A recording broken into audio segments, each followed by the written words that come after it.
Hi everyone, and welcome to the lecture video, actually the last lecture video for our class this semester, where we will be covering assignments 37 and 38, both of which involve the question of the constitutional right to terminate a pregnancy or the constitutional right to an abortion. So we have been considering this question of the court's modern recognition of substantive due process, and it's declaring as certain unenumerated rights as fundamental rights that receive a heightened level of protection from the court. And we have been following along in how these rights deal with issues of family autonomy. We started with the question of the right to marry.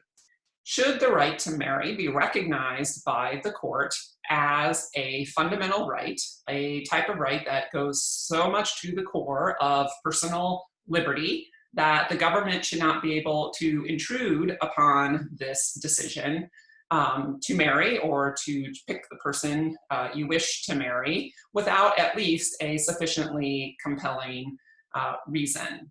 And the court, of course, concluded that it was, and we recognize the right to marry as a fundamental right.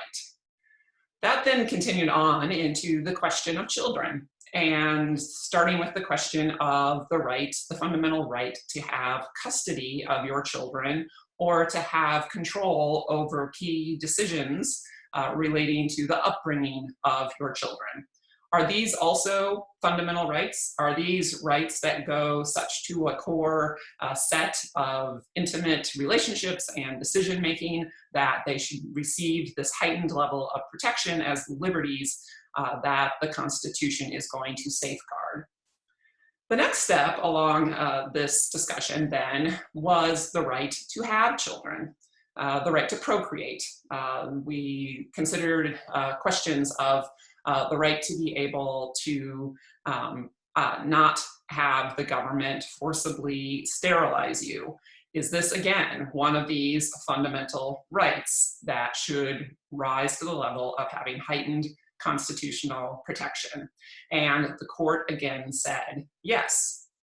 So if we have a fundamental right to have children, does that mean we then also have a fundamental right to choose not to have children? And this was a question that the court dealt with when it considered the issue of a fundamental right of access to contraception or to advice and information from your doctor at the time about contraception. And again, the court concluded, and now that we're into the Griswold case, that yes, this is a right that is at a core type of liberty that should be protected and is protected by the Constitution. And here we saw Justice Douglas talk about this right as being part of sort of this umbrella concept of a right to privacy, that there are certain types of relationships and certain types of decision-making that go to the sort of the very core of an intimate, private family relationship that the government should have to have a heightened level, a better justification before they can intrude upon them. So this brings us into our conversation today. If we have a constitutionally recognized fundamental right to have children, if we have a constitutional right to not have children in the form of access to contraception, then do we also have a fundamental right, a constitutionally protected right to reproductive autonomy in the form of an abortion? So the court, as I've been saying, has put this under this idea of a right to privacy. There are, of course, other ways we could frame this question and we could frame this right. This could be, do we have a fundamental right of bodily autonomy? Or is this something about the right you have of access to certain medical procedures? Or is the core right that's at stake here have to do more with the patient-doctor relationship? Does this have to do with the right of doctors to be able to treat their patients in the way that they believe is best? So the key case when it comes to the right of abortion, as I'm sure you all are aware, is the 1973 case of Roe versus Wade. This is, without doubt, one of the most controversial cases that the Supreme Court has ever decided. Few decisions have ever produced such intense, prolonged public outcry. Justice Black, for example, received thousands of letters protesting the decision in Roe v. Wade, and Justice Black died 2 years before Roe versus Wade was decided. So it has triggered a major debate in this country, and it's a debate, again, as I'm sure you're all aware, that continues to this day. I'm going to show you results of a Gallup poll that they ask Americans every year about their views on abortion. So every year, Gallup polls Americans, asking them about their views on what should be the legal status for abortion. So these are the most recent numbers from May of last year. And when polled, Americans said that 25% of Americans said that abortion should always be legal.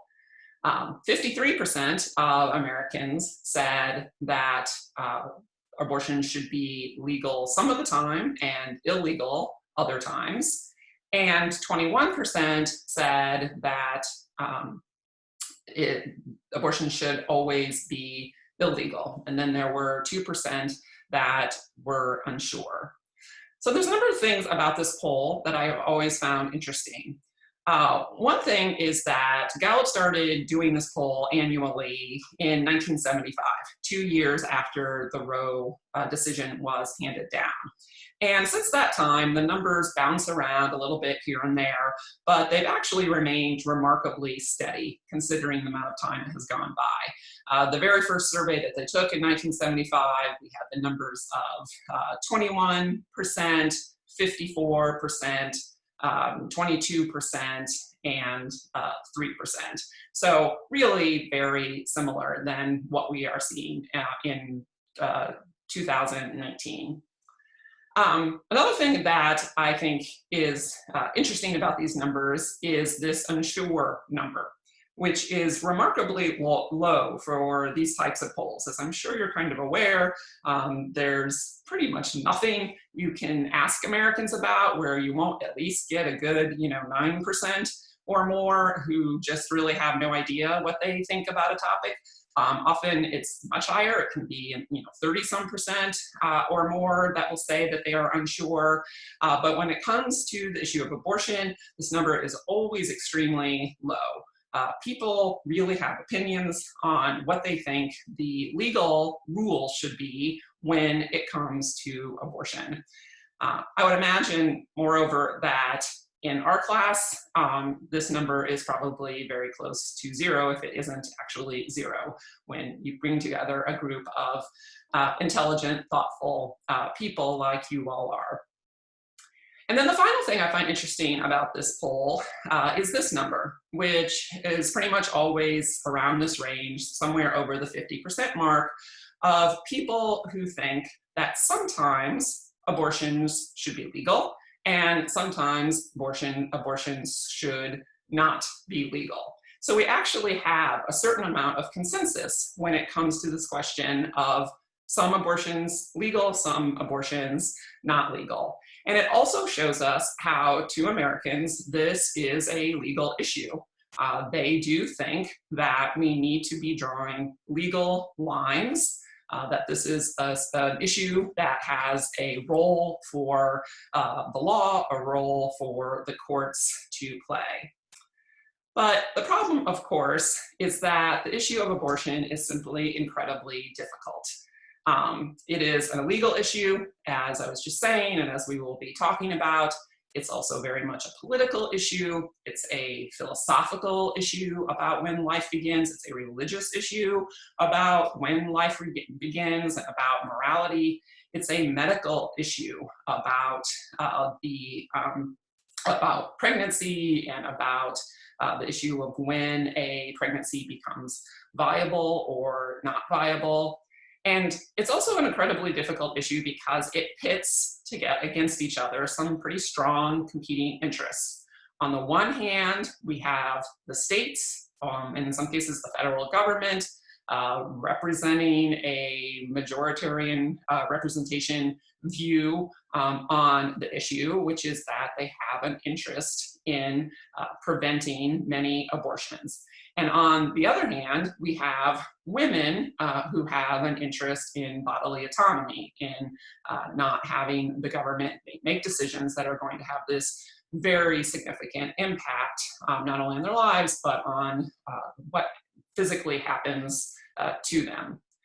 I think another part that makes this a difficult issue, probably at least for the people who fall in this 53% category, is that I think for many, the balancing of these two interests, how these different interests play out, changes over the course of the pregnancy. That they might view the balancing of these interests one way at the very beginning of a pregnancy, and they might view them quite differently at the very end of the pregnancy. Now, of course, when those views might change and how they might change differ greatly from person to person, and certainly aren't probably very clear even among the individuals. But all of this makes it a very difficult question for the legal system to decide. Yet the court needed to make a decision, or at least it needed to make a decision for these 53% who felt that this is a legal issue where we needed to have a legal answer, and at least by the point the court decided to hear the case of Roe versus Wade. So having decided to hear the case, they were tasked with the question of,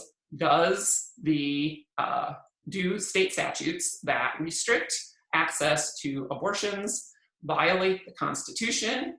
And if they do they all violate it, or do just some of them? And if so, which ones?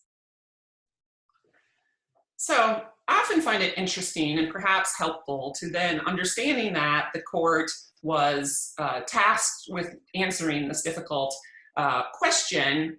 What were the options that were before the court in Roe versus Wade? What are the things it could have done as a court? And of course, Roe versus Wade, as we all read, the case involving a Texas statute that prohibited abortion unless it was deemed to be necessary to save the life of the mother. So one option, sorry there, I was on the wrong slide. So one of the options before the court is that the court could have decided that life begins at conception. And this would mean, therefore, that a fetus was, for constitutional purposes, a person from the moment of conception. And therefore, any laws prohibiting or allowing, abortion would be unconstitutional because they would be denying fetuses their protected rights under the Equal Protection Clause and also under the due process protection for life, liberty, and property. And in fact, around the same time Roe versus Wade was decided, a West German constitutional court did reach basically this same decision. And he certainly could have justified this approach as a legal approach. It has a number of benefits. It gives us the benefit of choosing sort of the most conservative estimate of when life begins, of being sort of this most ample protection for personhood and the interests that we value in personhood. It gives us perhaps the benefits of a bright line rule that we don't have to have all this sort of messiness of figuring out where in a pregnancy abortion is now prohibited or when it is permitted. Rather, we are going to say that from the moment of conception, that we will not allow abortion. There can still be some ambiguities, but this would certainly be a lot clearer than some of these other options. Now, critics of this choice would say this is not a good, or this would not have been a good approach for the court to take, because they would say it's sort of arbitrary in terms of them making the choice for everybody on this difficult philosophical, religious, moral, medical question about when life begins. So is it the role of the Supreme Court? Is it part of the judicial capacity and their expertise to make this kind of decision for us, to sort of dictate the moral code for everyone? And critics would also say that this approach would give too little support for the autonomy rights that women have in order to make decisions about both their physical, bodily autonomy, as well as decisions that would have deep impacts on their lives, that were the types of impacts and decision-making that has been recognized as a fundamental right to privacy in other situations. The implications for this approach could also have been quite severe. Under this approach, abortion would then be a form of murder. As long as the state had a statute criminalizing murder, then it would need to apply, because of the Equal Protection Clause and the Due Process Clause, to fetal life as well. Even states that did not want to have this kind of prohibition on abortion would not have any ability to alter what the rules can be. Okay, so the second thing the court could have done is hold that abortion is simply not a fundamental right. The effect of the court simply saying this is not a fundamental right would mean that the issue would now be resolved by the political process and by the states. Again, this is an approach that could have been, certainly could have been justified legally, primarily as a textualist argument, to simply say this is not a right that is mentioned in the Constitution, and it is not the role of the judges to be recognizing this kind of right as a fundamental right that is receives this kind of heightened constitutional protection when it is not mentioned explicitly in the text of the Constitution.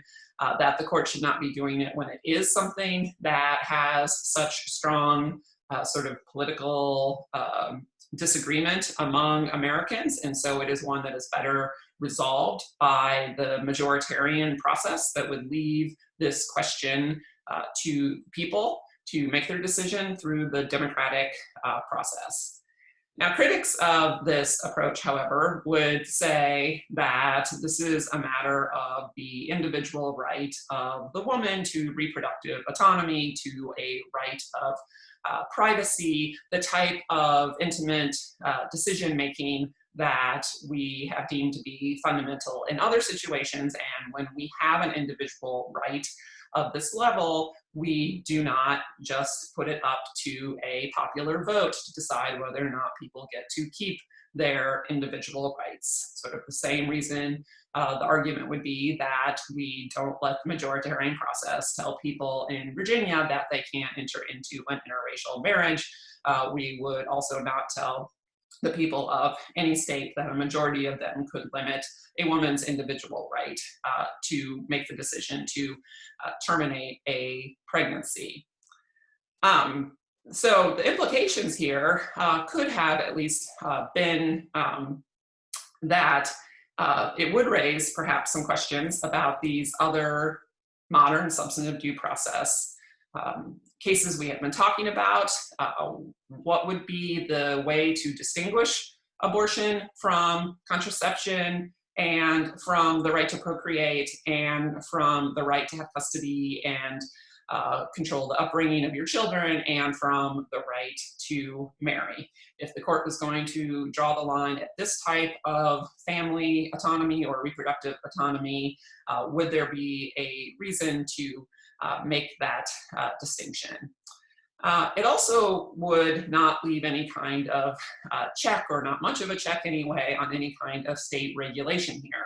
So states presumably would be free to prohibit abortion and not have to include an exception for things like the life of the mother, or they might not include an exception for having an induced abortion in a situation where a fetus dies while in the womb or is almost certainly going to, that the state could simply say, no right to abortion, the woman must carry the pregnancy to term and continue to give birth.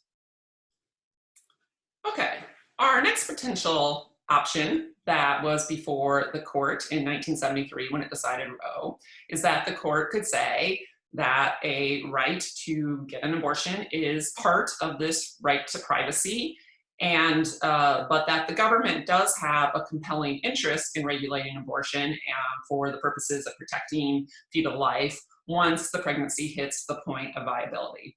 This, of course, is what the court did do in the Roe decision, and we'll return to this later when we think a little bit more about the actual Roe decision. But just continuing on thinking about the alternatives that were before the court when it decided Roe. So another option is that the court could have said that the right to privacy, the fundamental right to privacy, includes a right to make these intimate moral decisions and to have autonomy over your body. And therefore, it is a fundamental right. It is part of the fundamental right to privacy. And the court could have said that the government does not have any compelling interest to interfere with these rights until after birth. So in other words, this would mean that any law from the state that would force a pregnant woman to carry a fetus to term against their wishes, against their will, would infringe upon their right to bodily autonomy by forcing them to give birth and continue this pregnancy. So the court could have justified this approach as well, could have said that we just don't have any way to decide this difficult question of when life begins. As we said before, this is a hotly debated question that has moral, religious, medical, philosophical aspects to it, and one that the court could say we are just not in the business, we are not the experts on being able to make this decision of when life begins, nor is the state the ones that have this kind of expertise and should be able to sort of make this moral declaration for everyone. But the court could say, we do have the ability to say that a woman's right to control her body is a constitutional interest and is in line with the fundamental rights of privacy that we have recognized in other cases. So the court could have justified this approach by saying that when we're going to balance these two interests, then between the potential for life versus an existing life, then the tip of the balance should go in favor of the existing life. So this could have given us the advantages of another bright line rule, just a different bright line rule than we saw in the first option. The court can say we can't decide when life begins, so we're just going to leave it as a private moral question for each woman until she gives birth. But this approach could be criticized by saying that this approach does not give sufficient value in the state's interest, representing the interest of its citizens in protecting fetal life.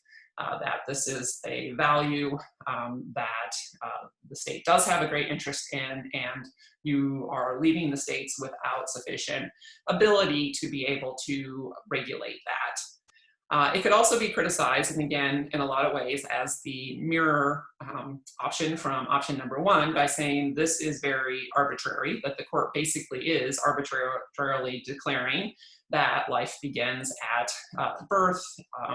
Why then? Why are they saying that that is the moment? And is that any better than what the critics of the option one would say is arbitrarily drawing the line at conception? The implications too of this could mean that a woman would be able to have an abortion at any time, that for any reason, no matter how far along in the pregnancy she was, and without requirements for there being sort of any kind of medical reason to have the abortion, and the state would not be able to regulate that at all. And then finally, a fifth option is that the court could have said that overly restrictive abortion laws violate equal protection. And again, as I keep saying, we aren't studying equal protection here. That's an issue that we study in depth in Conlaw too, but there's a lot of overlap with the due process clause. And this would be the holding, if the court had gone this direction, of saying that a woman should have and does have a constitutional right to take autonomous control of her full life's course, of her ability to stand equally in relationship to men as part of society, as part of being an independent, self-sustaining, equal citizen. So this is an equal protection issue. And this is actually the issue, the approach that was and has been the view that Justice Ginsburg has of abortion rules, that we should be looking at this through the lens of the equal protection laws, that the effects of pregnancy and childbirth disproportionately fall on women as opposed to men, that abortion regulations criminalize a procedure that women need and do not have this effect on men. This approach is criticized, however, saying that this isn't a good fit under equal protection law, that having this be based on discriminatory impact on women in this way is not enough for it to support an equal protection claim, and also that it is eliminating from the analysis the issue of the state's interest in protecting fetal life, even again later on in the pregnancy. So as I mentioned earlier, the Roe Court took sort of our option 3 on this list and declared that the right to have access to an abortion is part of the fundamental right to privacy under the Due Process Clause. As a fundamental right, they then applied strict scrutiny and required of the government to establish that, that they had a compelling government interest. So in Roe versus Wade, Justice Blackmun is writing the decision for a 7-2 court. And first he has to deal with this question of whether the right to an abortion is a fundamental right. And he concludes that it is. He looks at the court's precedents involving the right of access to contraception, to procreation, these other reproductive autonomy cases that we have been discussing. He also considers the significant impact on women who are forced to carry a pregnancy to term against their will. He talks about the significant mental, physical, psychological, and social harms that come out of that kind of action from the state. And so the court in Roe tells us that the right to abortion is part of the right to privacy. The right to privacy is a fundamental right under the 14th Amendment's Due Process Clause's protection for liberty. And just note that they are not saying that this is part of a penumbra of rights that we find throughout the Constitution, but rather that this is housed squarely in the 14th Amendment's Due Process Clause. With a fundamental right, we then apply strict scrutiny. And the key issue here for strict scrutiny is whether or not the state has a compelling government interest. Justice Blackmun in Roe identifies 2 compelling government interests. He talks about the state's interest in protecting maternal health, in protecting the health of the pregnant woman, And he also says that there is a compelling or there's a state interest in the state wanting to protect what he refers to as the potentiality of human life. So these are the two state interests, and he tells us that the state's interest of these two interests changes as the pregnancy progresses, and the state interest grows as the pregnancy progresses. But it grows differently for the two different states' interests. So the state's interest in wanting to protect maternal health, he tells us, seems to become compelling around the end of the first trimester. So he lands on this idea of the state interest becoming compelling at the end of the first trimester because he said it is around this time when the risk of mortality in having an abortion pretty much equals the risk of mortality in going through childbirth. So it is at this point that having an abortion this far along and around the end of the first trimester becomes sort of risky enough that the state's interest in wanting to protect the health of the pregnant woman becomes compelling. Prior to that, the risks of an abortion are so little as compared to the risk of going forward with childbirth that Justice Blackmun, writing for the court, tells us that the state's interest is not compelling. Now, as for the second state interest, the state's interest in protecting the potential for human life, here the court tells us that the state's interests become compelling at the moment of viability. With the idea of viability, we are talking about the point in the pregnancy in which the fetus has the potential to live outside of the mother's womb. So the court here tells us that it's not going to, and it can't decide the question of when life begins, that there's too much divergent thinking on this issue. They say that if those who are trained experts in the fields of medicine and philosophy and theology can't reach any kind of consensus about when life begins, then it's not the job of the court to come in and speculate on an answer. But Justice Blackmun says we do have history that supports the recognition of a distinction before or after viability. Or in historical terms, he says, the moment was, the issue was the quickening, the moment at which the woman could feel the fetus's movements inside the womb, which he says today is sort of more properly recognized in the medical concept of viability. So Justice Blackmun argues that at the time of the ratification, abortion before this moment of quickening was generally permitted. And so he is relying on sort of a form of original meaning, kind of reflected practices, form of constitutional interpretation, looking at sort of the state of laws at the time to say this seems to reflect how people felt about the issue of the state's interest in a pregnancy before and after the moment of the quickening. This actually raises a kind of interesting little constitutional interpretation issue. Justice Rehnquist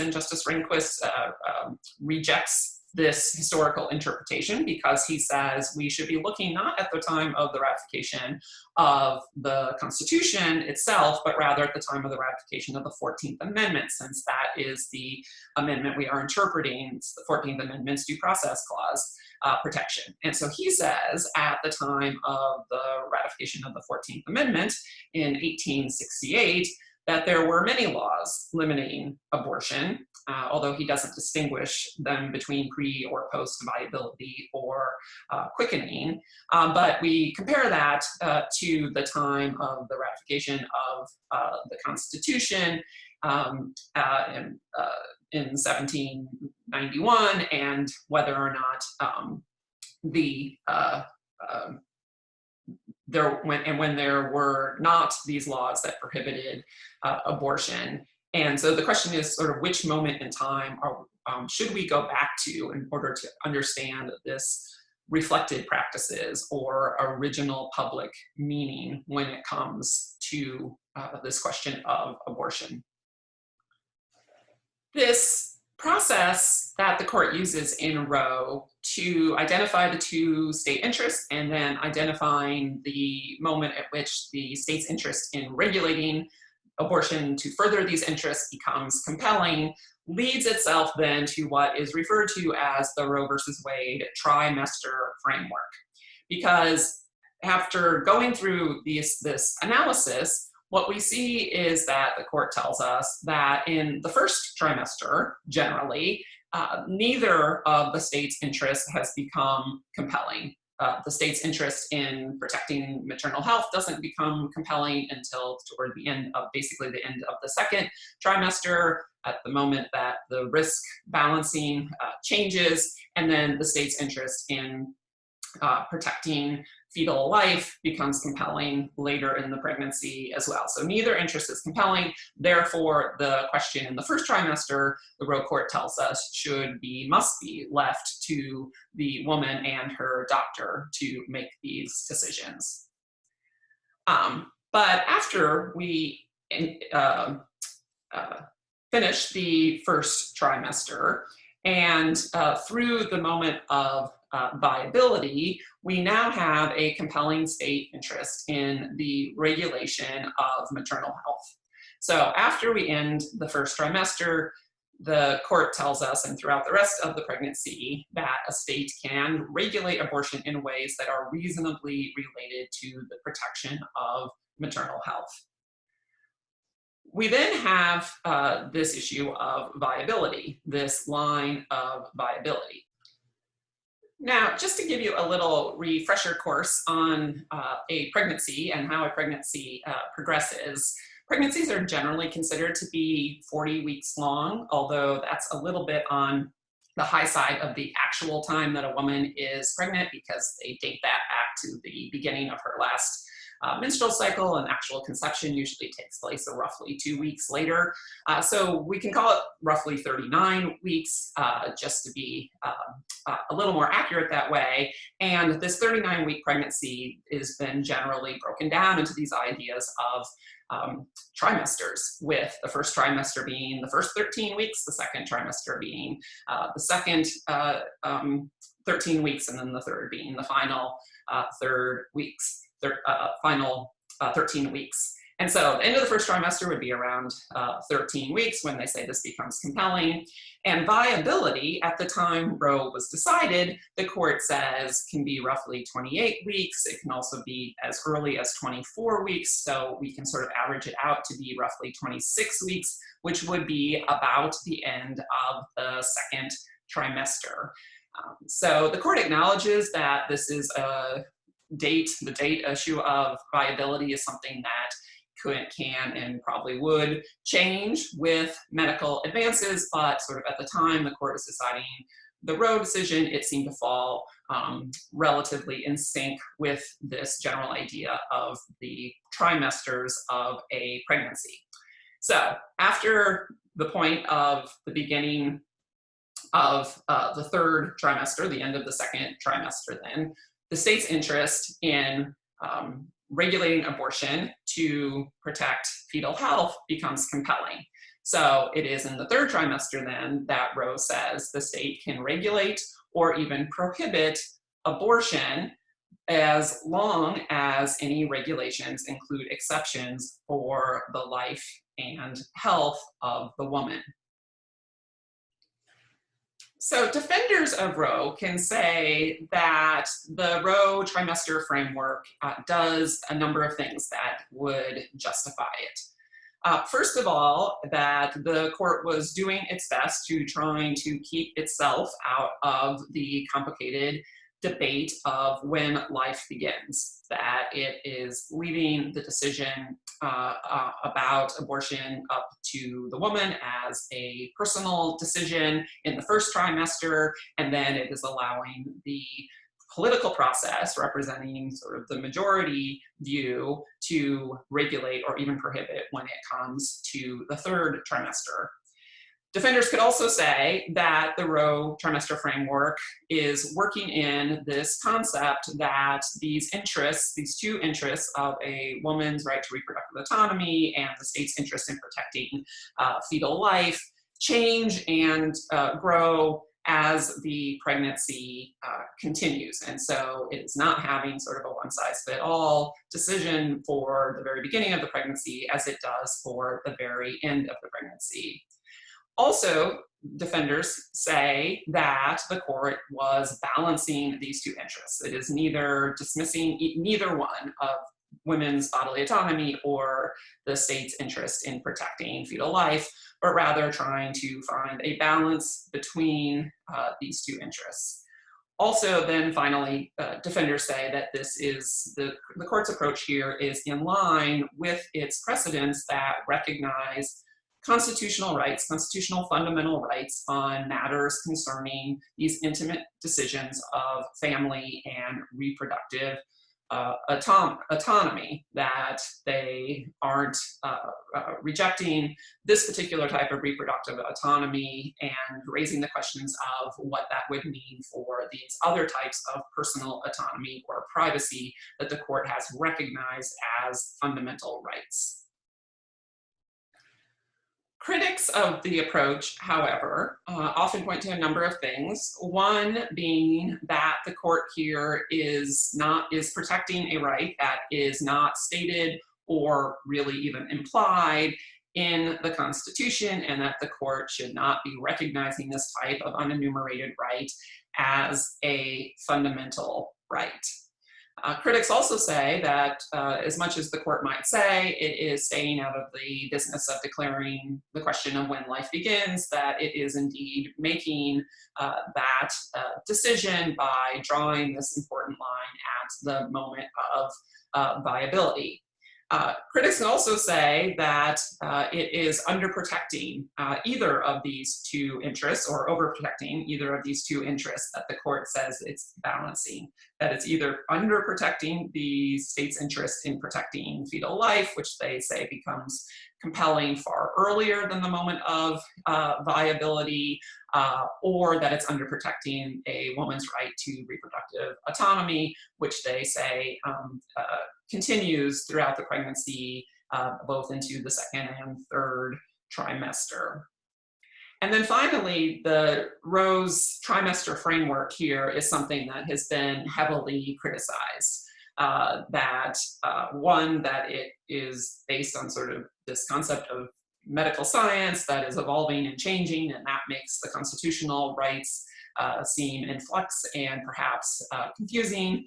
But others say it's sort of just so complicated that we have these two interests that sort of become compelling at two different points, and we're breaking this down by trimester, that this sure looks to a number of people an awful lot like legislation.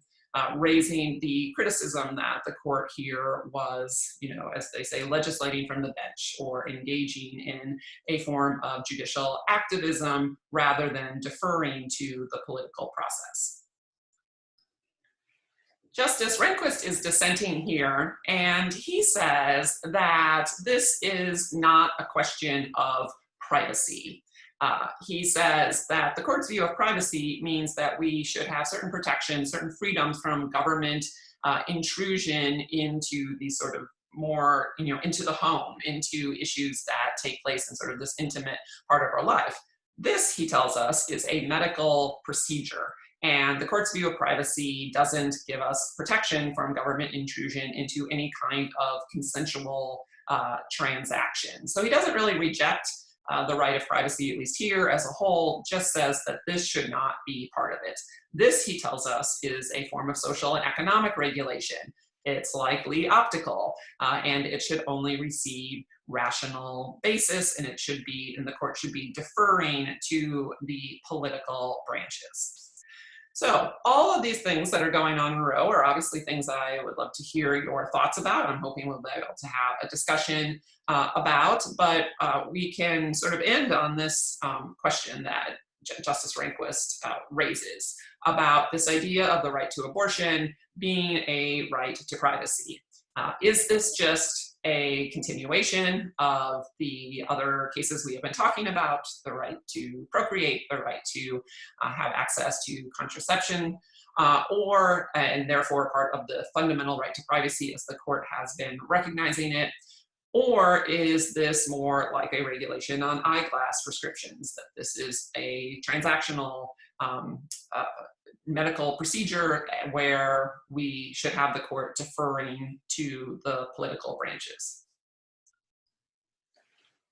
While there have been a number of cases decided by the Supreme Court since Roe affecting the issue of a constitutional right to an abortion, we are going to jump ahead to 1992, 20 years later, and talk about the other most important abortion case that the Supreme Court has decided, Planned Parenthood versus Casey, which is a reflection of the current state of the law when it comes to the right to terminate a pregnancy. So, as I said, we're now 20 years after Roe was decided. And of the 9 justices who were on the court when Roe was decided, the 2 Roe dissenters, now Chief Justice Rehnquist and Justice White, are still on the court, but 5 of the 7 justice majority in Roe have been replaced. We now have Justices O'Connor, Justice Scalia, Justice Kennedy, Justice Souter, and Justice Thomas all on the court who were not on the court at the time Roe was decided. So, Planned Parenthood versus Casey deals with a challenge to a Pennsylvania law. And this law, unlike the law in Roe, does not prohibit abortion, but rather it puts a number of requirements on a woman's ability to get an abortion. It includes provisions requiring what they call informed consent, that women need to be told certain things about pregnancy and abortion before they can have the abortion. It has a 24-hour waiting period between when a woman first seeks the abortion and before she can actually have the procedure. It requires parental consent for minors who are seeking an abortion. If the woman is married, it requires spousal consent for her to be able to get an abortion. And it places a number of reporting requirements on abortion providers. Now, this case came up to the court through the Third Circuit, and the Third Circuit had upheld all of these provisions except for the requirement that a married woman get a spousal notification. Just sort of as an aside, now Justice Alito was on the panel that decided this court on the Third Circuit. He was then Judge Alito on the Third Circuit, and he was the sole dissenter in that he would have also upheld the spousal notification requirement. The key opinion in Casey is a joint opinion that was unsigned but came from Justices O'Connor, Justice Kennedy, and Justice Souter. This is a very unusual thing for the justices to do, to have this sort of joint unsigned opinion rather than our typical approach where we have one justice write an opinion and then others join the opinion, or they write a concurrence agreeing with much or all of the opinion. The histories that have slowly come out about what was going on behind the scenes in the Casey decision are very interesting. We've learned from a variety of sources. Justice Blackmun's papers when they were released. Justice Stevens wrote a bit about what was happening during this time in his memoir that just came out last year. And what we heard was that initially there was a majority on the court, including Justice Kennedy, to overrule Roe, but that he became concerned about the court taking that step for a number of different reasons, and that Justice O'Connor and Justice Souter sort of secretly, in a way, got together with him and they made the decision that they would write this joint opinion to express a different approach. Nonetheless, even though the opinion is unsigned, we have this very first line of the opinion that begins, "Liberty finds no refuge in a jurisprudence of doubt." I think there is little doubt that Justice Kennedy was the author of that line. It's a very Kennedy-esque sort of poetic way for us to be writing. And one of the questions I have for you all is what you think that means, what you thought when you read that line. Why is that the first line of their opinion? But we can take a little time to try to dissect that when we have our Zoom meeting. So the important holdings of in some cases a majority, in some cases a plurality in Casey, both reaffirm parts of the Roe decision, and there are important holdings that change some key parts of the Roe decision. So a majority of the court in Casey reaffirms the key Roe holding that a pregnant woman has a right to, what they said, choose to have an abortion before viability and to obtain it without undue interference with the state. So Roe reaffirms the idea that the state can't prohibit a woman before viability from being able to access an abortion. The court also, in Casey, reaffirms the holding in Roe that the government can regulate or prohibit abortion after the point of viability, as long as there are exceptions to preserve the life and health of the woman.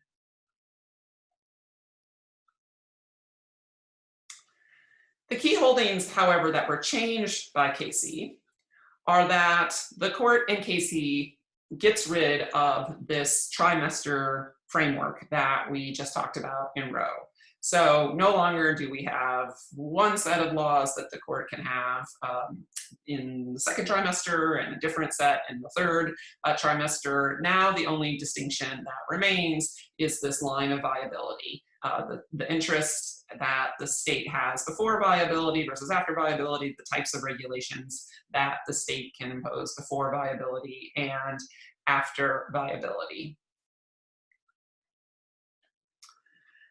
The court also in Casey changes the test that we use to scrutinize a government regulation that regulates abortion. Before in Roe, the court applied strict scrutiny to all state interests at all times of the pregnancy. It simply found that the state had compelling state interests at different types of compelling state interests that came into play at different parts in the pregnancy. In Casey, however, the court tells us that prior to viability, laws that are designed to further what the court says is the government's interests in both protecting fetal life and maternal health are unconstitutional if they impose an undue burden on the woman's decision to terminate her pregnancy.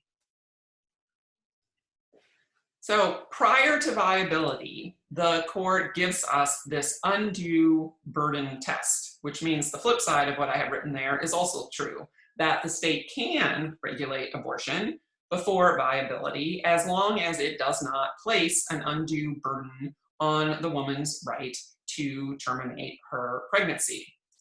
So the undue burden test puts a lot of emphasis on this question of what does that mean to say that we have an undue burden? What classifies as an undue burden on the woman's right here? And the court tells us that an undue burden would be a regulation where the purpose or effect was to place a substantial obstacle between the woman's ability to access an abortion. It is not, however, the court makes clear to us, an undue burden for the state to have a regulation where the purpose or effect was simply to persuade her, to try to persuade her to continue her pregnancy. So they said the state can employ methods that are, quote, calculated to inform the woman's free choice, but not to hinder it.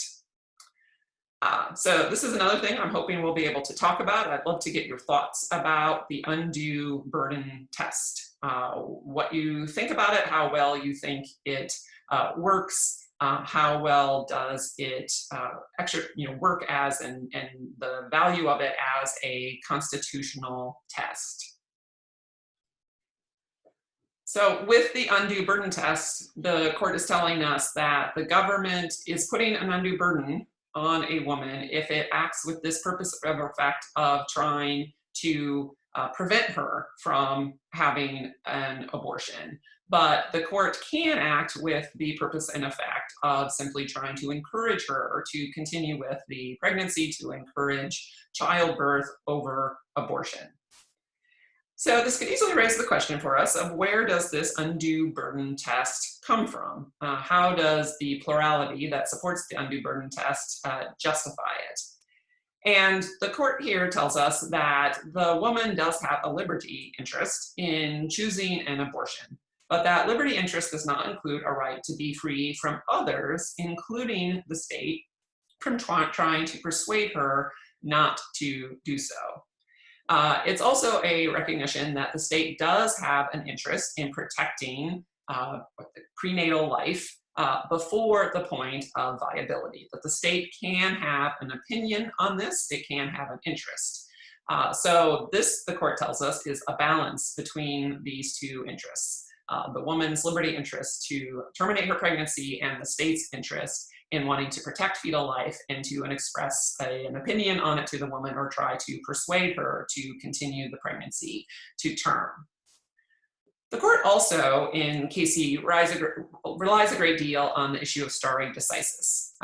They say that this is very important, that in the 20 years between Roe and Casey, that the Roe decision has not proven itself to be unworkable, and that there has been great reliance on the Roe decision by women throughout the country. And since the plurality here tells us, the court here tells us that there's been no real change in the factual underpinning of Roe, that as a matter of precedent, the court should not overrule it now. This isn't in your book, but going back to the actual Pennsylvania statute that was at issue in Casey, applying this undue burden test that the court has just given us, the court upholds all of the provisions that were part of the law except for the spousal notification, which it said did amount to an undue burden for married women. We see the justices in some of the other separate opinions expressing their very strong views about what the court has done here.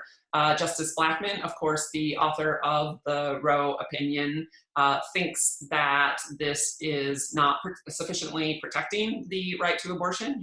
He argues that this is indeed a fundamental right and that it should be protected by strict scrutiny at all stages of the pregnancy, and it should not be a kind of liberty that is up for sort of debate at the ballot box, he tells us.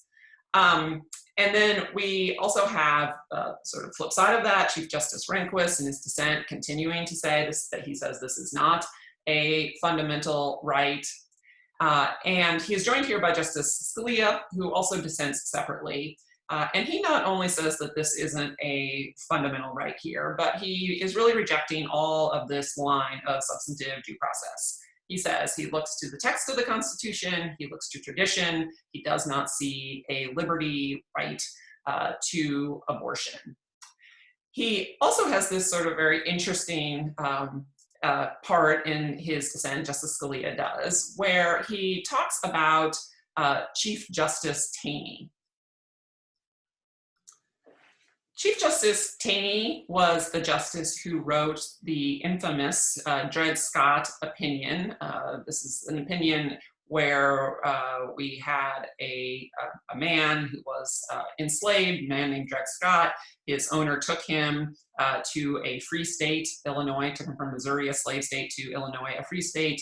His owner then died, and Mr. Scott sued for a declaration that he was a free man.